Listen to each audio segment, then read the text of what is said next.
शिक्षण मंत्री दादासाहेब भुसे यांनी जाणून घेतली बादान एक केंद्र शाळेतील उपक्रमांची यशोगाथा। महाराष्ट्र राज्याचे शालेय शिक्षण मंत्री दादासाहेब भुसे यांच्या अध्यक्षतेखाली सैनिक स्कूल सातारा येथे संपन्न झालेल्या विभागस्तरीय शिक्षण परिषदेमध्ये सिंधुदुर्ग जिल्ह्यातील उपक्रमशील शाळा म्हणून ख्याती असलेल्या पीएम श्री बांदा नंबर 1 केंद्र शाळेतील विविध उपक्रमांची माहिती जाणून घेतली।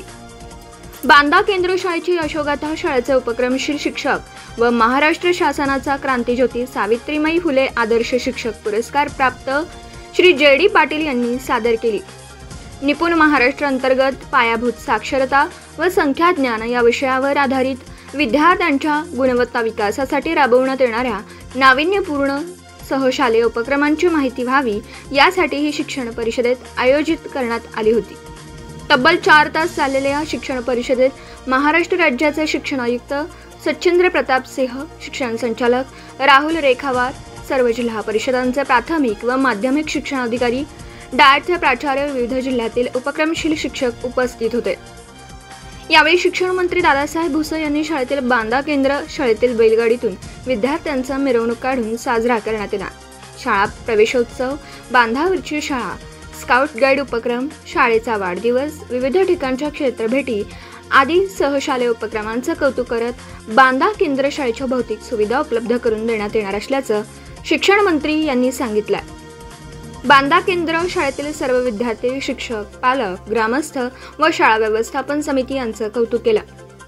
बांदा केंद्र शाळेची यशोगाथा सादरीकरण करण्यासाठी सिंधुदुर्ग जिल्ह्याचे शिक्षणाधिकारी गणपती कळमकर, डाएटचे प्राचार्य राजेंद्र कांबळे, उपशिक्षणाधिकारी रामचंद्र आंगणे, समग्र प्रकल्प अधिकारी स्मिता नलावडे, गट शिक्षणाधिकारी कल्पना बोडके, मुख्याध्यापक शांताराम असनकर, शाळा व्यवस्थापन समिती अध्यक्ष रत्नाकर आगलावे यांचं सहकार्य लाभलं। बैठकीप्रसंगी उपस्थित शालेय शिक्षण विभागाचे सन्माननीय आयुक्त सिंग साहेब, माननीय राहुलजी रेखावार, माननीय श्रीनिवासनजी, आपल्या 5ही जिल्ह्यातनं आलेले सर्व सन्माननीय अधिकारी, सर्व सन्माननीय आमचे आयडॉल शिक्षक बंधू भगिनी, आजच्या कार्यक्रमाच्या माध्यमातून माझ्यासारख्याही कार्यकर्त्याला अनेक चांगल्या गोष्टी शिकायला मिळाल्या, त्याची नोंद घेण्यात आलेली आहे आणि कदाचित पुढच्याच महिन्यामध्ये आणखी काही आनंदाच्या गोष्टी आज या ठिकाणी ज्या प्रतिबिंबित झालेल्या आहेत त्याची संपूर्ण महाराष्ट्रव्यापी अंमलबजावणी होताना तुम्हाला दिसून येईल। मला वाटतं की राहुल रेखावार साहेबांनी आपल्या समोर बोलत असताना तेही एका शिक्षक बांधवाच्याच परिवारातून आलेले आणि म्हणून त्यांच्या भावना त्यांनी त्या ठिकाणी ठेवल्या आणि तुम्हाला सर्वांना शुभेच्छा पण दिलेल्या। रेखावार साहेब अतिशय समर्पित पद्धतीने आपले शिक्षक बंधू भगिनी वेळ प्रसंगी स्वतःच्या कुटुंबाचं कामकाज बाजूला ठेवून या ठिकाणी झोकून काम करतात आणि मला वाटतं की अशाच ध्येयवादी शिक्षकांच्यामुळे अनेक चांगले चांगले प्रयोग संपूर्ण राज्यामध्ये होताना आपण पाहतो। आपल्या शिक्षण विभागाचं ब्रीद आहे गुणवत्तापूर्ण आनंददायी शिक्षण। गुणवत्तापूर्ण आनंददायी शिक्षण आपण तेव्हा देऊ शकू जेव्हा आमचे शिक्षक बंधू भगिनी आनंददायी आपण सरकार म्हणून ठेवू शकू। आपल्या शिक्षक बंधू भगिनींच्याही काही अडीअडचणी आहेत। पाठिंबाच्या महिन्यांच्या पासून जर तुम्ही बघितलं असेल तर अशैक्षणिक कामं आपल्याला कमी कसे करता येतील त्या दृष्टिकोनातून किमान 50% तरी विभागाने, उदाहरणार्थ 15 शाळा पातळीवर समिती असायच्या, त्या 15 समित्या एकत्रित करून त्यांचं रूपांतर 4 समित्यांमध्ये आपल्याला केलेलं आहे. म्हणजे दर महिन्याला जी कागदी घोडी नाचवावी लागायची, ती माहिती द्यावी लागायची, त्याच्यातनं काही प्रमाणात का होईना आपल्या शिक्षक बांधवांची सुटका त्या ठिकाणी आपण होताना पाहतो आहोत. आणि असे एक ना अनेक निर्णय पाठीमागच्या काळामध्ये अशैक्षणिक कामांच्या संदर्भातला शासन निर्णय निर्गमित झालेला आहे, परंतु त्याची प्रभावी अंमलबजावणी झाली पाहिजे. या दृष्टिकोनातून आम्ही आता येणाऱ्या काळामध्ये आपल्या राज्याच्या वर्धापन दिन साजरा करतो. तर शाळेचा सुद्धा आपला वाढदिवस, त्यामुळे दरवर्षी 18 डिसेंबर हा दरवर्षी आमच्या शाळेमध्ये मोठ्या उत्साहाने शाळेचा वाढदिवस साजरा करत असतोय. वन योजने मोठ्या उत्साहाने होते. त्यानंतर मंदिर स्काउट गाईडचा मी आधारचा शिक्षक आहे, कारण स्काउट गाईड माझ्या रक्तामध्ये बनले. जेव्हा प्रत्येक विषय असेल तेव्हा स्काउट गाईड मी त्याला जोडत जातोय. आणि गावामध्ये कोकणामध्ये जत्रा असतात आणि दुसऱ्या दिवशी स्थानिक सुट्टी असते, पण त्याची सुट्टी न घेता आम्ही शाळेच्या मंदिराची जी परिसर सफाई आहे ती परिसर सफाई स्काउट गाईडच्या माध्यमातून आमचे विद्यार्थी करत असतात. आणि त्याला लोक सुद्धा लोकांनाच खूप बरं वाटते. म्हणजे जे कमिटी असते ती मुलाची जेवणाची सोय करणे किंवा त्यांना खाऊ भरवसा देणं आणि मुलं आनंदाने सुद्धा त्या मंदिर परिसराची सफाई करायला दरवर्षी येतात. त्या आमची ग्रामपंचायत कर्मचारी सुद्धा आम्हाला ती मदत करत असतात. तुम्हाला परमिशन तर दरवर्षी आता ती मुलं जी असतात त्या मुलं आम्ही मुलांना ड्रेस केलेला आहे लोकसभा करतो, स्पोर्ट ड्रेस आपल्याला उपलब्ध नाही, पण शनिवार आणि बुधवार आम्ही ठेवतोय. आणि यावर्षीचा जो 2024चा समारोप होता तो 2024 असं मुलांनी मागे आकारात केलेला आणि 25 सुद्धा स्वागत केलेलं आहे. बालिकांनी वेशभूषा करून केलेला असतोय. आपण सगळे करतो आणि मेहंदी रेखाटन मुलीला आवडते म्हणून बालिका दिनानिमित्त त्यांना आनंद मिळावा म्हणून या ठिकाणी मेहंदीचं रेखाटन घेतलेलं आहे. त्यानंतर वाचन करण्यात येईल आणि मुलांना वाचन करण्यासाठी आपण आवांतर वाचन जरी शनिवारी असं आपण मुलांना बसून एकत्रित वाचन घेत असतोय. त्यानंतर आपली शालेय मंत्रिमंडळ असते, त्या मंत्रिमंडळ सुद्धा सभा अशा पद्धतीने एकत्रित विद्यार्थ्यांना बसून सभा घेत असतोय. त्यानंतर लोकसभातून सुद्धा किंवा वेगवेगळ्या माध्यमातून आपल्या शाळेला अनेक शैक्षणिक साहित्य मिळत असते. स्काउट गाईडला जिल्हा मेळावा असतोय, त्या जिल्हा मेळाव्यामध्ये गाईडची मुलं मोठ्या प्रमाणात दरवर्षी सहभागी होतात आणि मोठ्या प्रमाणात बक्षिसाची देणगी करत असतात. त्याकडे तुम्हाला दिसेल की अगदी लहान मुलं आहे, दुसरीची मुलं आहेत आणि ती आम्ही त्या ठिकाणी निवासी 2 दिवस या ठिकाणच्या विद्यार्थ्यांनी मुक्काम केलेला आहे. आणि स्काउट गाईडच्या मुक्कामातून विद्यार्थ्यांना एक वेगळा आनंद प्रभात फेरी सुद्धा असते, त्याच्यामध्ये सुद्धा विद्यार्थ्यांनी आमच्या त्या ठिकाणी वारकरी दिंडी केली होती. त्यानंतर गुजराती राज्याची माहिती व्हावी म्हणून गुजराती वेशभूषा आणि त्यानंतर मराठी भाषा दिन आहे. त्या मराठी भाषा दिनाच्या निमित्तानं विज्ञान दिन आहे. विज्ञान दिनाचं उद्घाटन या ठिकाणी तुम्हाला दिसेल. विज्ञानाच्या रांगोळ्या पुस्तकामध्ये जी चित्र असतात विज्ञानाची ती विद्यार्थ्यांनी या ठिकाणी रांगोळ्या टाकून या ठिकाणी साकारलेले आहेत. तर आमचा सर्वांना वयाचा हा विद्यार्थी आहे. हा विद्यार्थी जवळपास त्यानं आतापर्यंत प्रथम क्रमांकाची 300 बक्षीस मिळवली राज्य आणि राष्ट्रीय स्तरावर. मला वाटतं खंडरासाहेब माझ्या तेव्हा त्यांनी त्याचं 7वे क्रमांक ऐकलं नाही, तो आंतरराष्ट्रीय स्तरावर म्हणतोय. त्यानं आता त्याला लग्न सरायमध्ये खंडारे सरायचे शिक्षण अधिकारी आले होते आणि तो सुंदर असं मंगळाष्टक म्हणतो. दिवाळीच्या वेळेस त्यानं आजूबाजूला आणि आता त्याला पुढे गेला की लग्नामध्ये सुद्धा मंगळाष्टक म्हणतो. आणि फेसबुकला किंवा इंस्टाग्रामला टाकलं तर 25,000 लाईक मिळाल्या होत्या. एवढं त्या सर्वस्व महाराष्ट्राचं आमच्या ऑनलाईन नाट्यचित्र स्पर्धेमध्ये त्यांना यश मिळालेलं आहे. ही आमची यावर्षी नवोदयाला 7 विद्यार्थी गेलेले आहेत. आमचे 80पैकी 7 विद्यार्थी बांधा केंद्र शाळेचे विद्यार्थी नवोदयाला गेलेले आहेत. त्यानंतर विद्यार्थी जाताना जी पाणी शिल्लक असते एप्रिलमध्ये पूल करण्यासाठी पाणी शिल्लक असते विद्यार्थ्यांना एप्रिल पूल होते त्याची एप्रिल पूल करण्यासाठी झाडाला पूल करण्यासाठी आपलं शिल्लक पाणी त्या स्पर्धा परीक्षेमध्ये आपले विद्यार्थी दरवर्षी आहेत.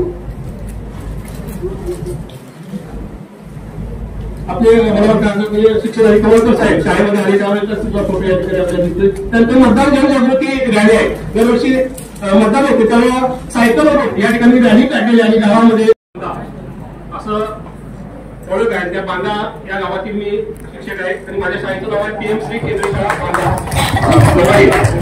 त्या शाळेची पटसंख्या 2014-15 मध्ये आवडी 70 एवढी होती, म्हणजे 2 अंकी संख्या होती आणि आज तीच पटसंख्या 300च्या घरात पोहोचलेली आहे. ती बांधा शाळा आहे. बांधा शाळेचं वैशिष्ट्य म्हणजे ती संपूर्ण जिल्ह्यामध्ये आणि राज्यामध्ये उत्तमशील शाळा म्हणून ओळखली जाते. आणि या शाळेला भेट देण्यासाठी यावर्षी सातारा जिल्हा परिषद टीम 25 जणांची टीम आदरणीय खंदारे साहेब यांच्या मार्गदर्शनाखाली 25 जणांची टीम आपल्या या पीएमसी बांधा केंद्र शाळेला भेट देण्यात आली. त्या बांधा केंद्र शाळेमध्ये जे नाविन्यपूर्ण उपक्रम राबवले जातात त्या 25 म्हणजे 24-25 या शाळेतील उपक्रमांची माहिती मी थोडक्यात या ठिकाणी मला सादर करणार आहे. या शाळेचं वैशिष्ट्य म्हणजे अगदी सीमा भागातली शाळा आणि या शाळेमध्ये शाळा प्रवेश जो आहे तो आम्ही मोठ्या पद्धतीने उत्साहाने साजरा करतो. तो म्हणजे बैलगाडीतून विद्यार्थ्यांची मिरवणूक दरवर्षी आपण तुम्ही ज्या पद्धतीने विद्यार्थ्यांचं स्वागत या ठिकाणी करायला घेतलेलं आहे.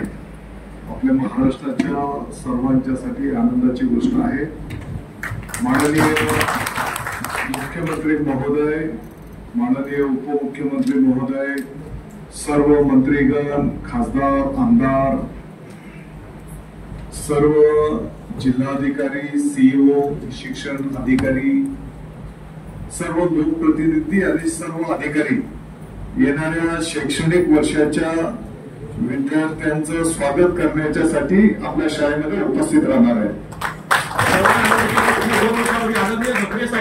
यांच्याच मार्गदर्शनाखाली आमच्या शाळेमध्ये संपूर्ण राज्यातील जो पहिलं पाऊल आहे त्या पहिल्या पावलाचा क्रम सुद्धा आपल्या शाळेमध्ये मोठ्या उत्साहाने संपन्न झालेला आहे. त्या ठिकाणी आपण बघू शकता की पहिलं पाऊल आपण विद्यार्थ्यांचा पायाचा ठसा सुद्धा विद्यार्थ्यांना देतो. जे पहिलीच मुले येतात त्या विद्यार्थ्यांचा पहिला पायाचा ठसा आपण विद्यार्थ्यांना देतोय. त्यानंतर शाळेसमोर गुढी सुद्धा उभी केली जाते. त्या पद्धतीनं असा ठसा जे विद्यार्थी पालक आयुष्यभर ग्रॅज्युएशन सुद्धा करून घेतात त्या पायाचा ठसा असे आमचे पालक सुद्धा आहेत. त्यानंतर बातमी सुद्धा पेपरमध्ये आलेली आहे प्रवेशाची गुढी. त्यानंतर जागतिक योग दिन आपण सगळे साजरे करतोय. आषाढी एकादशी असते आपण दरवर्षी, पण शाळेला सुट्टी जरी असली तर आम्ही शाळेत जाताना मोठ्या प्रमाणात दिंडी काढून गावामध्ये विठ्ठल मंदिर, त्या विठ्ठल मंदिरामध्ये म्हणजे पालक, विद्यार्थी, शिक्षक यांचा एकोपा वाढवण्यासाठी आषाढी वारकरी दरवर्षी मोठ्या असतात. नंतर मातांचं पूजन पहिलीचे विद्यार्थी असतात त्या पहिलीच्या विद्यार्थ्यांच्या वतीने दरवर्षी जो हे असतोय गुरुपौर्णिमा असते, गुरुपौर्णिमेनिमित्तानं आम्ही दरवर्षी मातांचं पूजन या ठिकाणी घेत असतोय. तर दरवर्षी जे पहिलीमध्ये विद्यार्थी दाखल असतात त्या विद्यार्थ्यांच्या हस्ते शाळेच्या परिसरामध्ये आपण वृक्षारोपण करतो. त्या नवागत विद्यार्थ्यांचं स्वागत करताना दरवर्षी 1 जुलैला त्या झाडाचा वाढदिवस आमच्या शाळेमध्ये आपण करत असतो. त्यानंतर सर्वात महत्वाचा उपक्रम म्हणजे बांधावरती शाळा. आता आपला भारत देश कृषीप्रधान देश आहे म्हणून दरवर्षी आपल्या जिल्हा परिषदेने तो उपक्रम लावला. तर दरवर्षी आमच्या शाळेमध्ये दरवर्षी जुलैच्या पहिल्या आठवड्यामध्ये बांधावरची शाळा मुलांना जी पारंपरिक शेतीची पद्धत आहे, अवजार आहेत त्यांची ओळख त्या माध्यमातून केली जाते. पेपरमध्ये सुद्धा या ठिकाणी मला बातमी दिसेल की भात लागवडीचा अनुभव विद्यार्थ्यांनी घेतलेला आहे. नंतर आमच्या शाळेच्या बाजूला नट वाचनालय आणि नट वाचनालयाच्या 100% विद्यार्थ्यांना आम्ही सभासद करून घेतलेला आहे. त्यानंतर पावसाळी कविता गायन, संरक्षित पावसाळी कविता गायन पावसाळ्याच्या दरम्यान आपण विद्यार्थ्यांकडून करून घेतोय. आणि आमच्या शाळेतील विद्यार्थी त्यानंतर शाळेच्या परिसरामध्ये जे औषधी वनस्पती असतात, पतंजली योग समिती आमच्या मालगा गावात आहे त्यांना आम्ही सांगितलं की पतंजली योग समितीच्या वतीनं शाळेच्या परिसरामध्ये आम्ही औषधी वनस्पतीची लागवड केलेली आहे. त्यानंतर दरवर्षी कोकणामध्ये जो रानमेवा म्हणजे भाज्या असतात पावसाळ्यात येणाऱ्या त्यांचं प्रदर्शन बनवतोय आणि पालकांना विक्री सुद्धा करायला आपण भाग पडतोय. आणि अशा पद्धतीनं त्यानंतर कोणाच काम करणे माझा आवडीचा विषय आणि दरवर्षी वेगवेगळ्या एखादी घटना घडली त्या घटनेवर आधारित विद्यार्थ्यांचं कोणाच काम चालू घडामोडी असेल त्यासाठी विद्यार्थ्यांना फायदा होतोय. स्पर्धा परीक्षेच्या माध्यमातून फायदा होतोय. दरवर्षी रक्षाबंधन मोठ्या पद्धतीने साजरा केला जातो आणि शिल्पी वीस आणि आजी आजोबांच्या बरोबर आपल्या शिल्पी पाठाने दरवर्षी आजोबा दिन असतो त्या आजी आजोबा दिनाच्या निमित्ताने केलेले आहे. त्यांची सुद्धा आपण शाळेमध्ये मोठ्या उत्साहाने कार्यक्रम दरवर्षी 11 सप्टेंबरला आजी आजोबा दिन आपण साजरा करतोय. त्यानंतर स्वच्छतेचा संदेश या ठिकाणी आमच्या शाळेचा एक दरवर्षी उपक्रम असतो की मान्यवर आपल्या भेटीला दर महिन्याला एक मान्यवर आपल्या शाळेमध्ये विद्यार्थ्यांना मार्गदर्शन करताना नवोत्तम जो स्पर्धा असते त्या नवोत्तम स्पर्धेमध्ये सलग 5 वर्ष माझा नंबर आला. त्याच्यामध्ये 1 वर्ष मान्यवर भेटीला या सुद्धा उपक्रमाची आणि आपल्या जीवन शिक्षण मासिकामधून सुद्धा तो उपक्रम प्रसिद्ध झालेला आहे. त्यानंतर पोलीस स्टेशनला भेट आपण गावामध्ये दरवर्षी देतोय. नंतर एक विद्यार्थी महाराष्ट्राची बालकवी या स्पर्धेमध्ये आमची स्वामिनी तर्फे नावाची विद्यार्थी आलेली आहे. नंतर सगळ्यात महत्वाचा उपयोग म्हणजे दरवर्षी दसरा सण असतो. दसरा सणाच्या निमित्तानं विद्यार्थ्यांनी जी आपण सोने म्हणून आपट्याची पानं वाटतो त्या आपट्याच्या पानावर व्यसनमुक्तीचा संदेश देऊन विद्यार्थ्यांनी घरोघरी अशा पद्धतीनं वाटप केलं जातं. त्यानंतर आपला मेरी माटी मेरा देश हा उपक्रम आपल्याला एक दिसेल. त्यानंतर आपलं जे शैक्षणिक साहित्य असते त्या शैक्षणिक साहित्याचा निपुण अंतर्गत पेटी आहे त्या संपूर्ण शैक्षणिक साहित्याचा वापर विद्यार्थी या ठिकाणी करतात. राष्ट्रीय एकता दिनाची शपथ. त्यानंतर दिवाळी जो सण असतो दिवाळी सणाच्या निमित्ताने विद्यार्थ्यांच्या सुप्त कलागुणाला पंत्या रंगवणे, पतंग तयार करणे असे वेगळे उपक्रम आमच्या शाळेमध्ये विद्यार्थी दिन डॉक्टर बाबासाहेब आंबेडकरांचा दिन आहे की 7 नोव्हेंबर या ठिकाणी आपल्याला दिसेल. नंतर आकाशकंदील स्पर्धा घेतो. त्यानंतर सगळ्यात महत्वाचं म्हणजे आता मोबाईलचा जमाना आहे. मोबाईलच्या जमान्यामध्ये पोस्ट कार्ड पाठवणं दुरुपयोग चालू आहे म्हणून दरवर्षी आम्ही दिवाळी किंवा नवीन वर्ष आहे त्या नवीन वर्षाच्या निमित्ताने विद्यार्थी आपल्या नातेवाईकांना किंवा आमचे जे अधिकारी शिक्षण अधिकारी सुद्धा शिवा सुद्धा जिल्हाधिकारी सुद्धा किंवा मंत्री महोदय असू दे, या सगळ्यांना आपण दरवर्षी दिवाळी सणाच्या निमित्ताने नवीन वर्षाच्या निमित्तानं पोस्ट कार्ड पाठवत असते. सैनिकांना सुद्धा राष्ट्रीय पाठवणी किंवा त्यांना सुद्धा पोस्ट कार्ड रक्षाबंधनच्या निमित्तानं आपण पाठवत असतो. या ठिकाणी आपल्याला दिसेल की विद्यार्थी या ठिकाणी 50 पैशाने ते पोस्ट कार्ड मिळतोय आणि त्याचा खूप चांगला इफेक्ट होतो. विद्यार्थ्यांनी नातेवाईकांना पाठवलं की त्यांना रिटर्न गिफ्ट सुद्धा खूप चांगल्या विद्यार्थ्यांना त्यांना ड्रेस मिळालेला. आणखीन काय आपल्या शिक्षणाधिकारी साहेबांची सुद्धा आपले साहेब आहेत त्यांनी सुद्धा सिंधुदुर्गचे शिक्षणाधिकाऱ्यांची मला 4-5 पत्र आमच्या या शाळेमध्ये आलेले. आणि सगळ्यात महत्त्वाचं म्हणजे शाळेचा वाढदिवस साजरा करणे. आमची शाळा ही 1853 शाळेमध्ये स्थापन झालं, जवळपास 170 वर्ष आणि यावर्षी 171वा वाढदिवस आम्ही शाळेचा साजरा केला, दरवर्षी साजरा करतोय.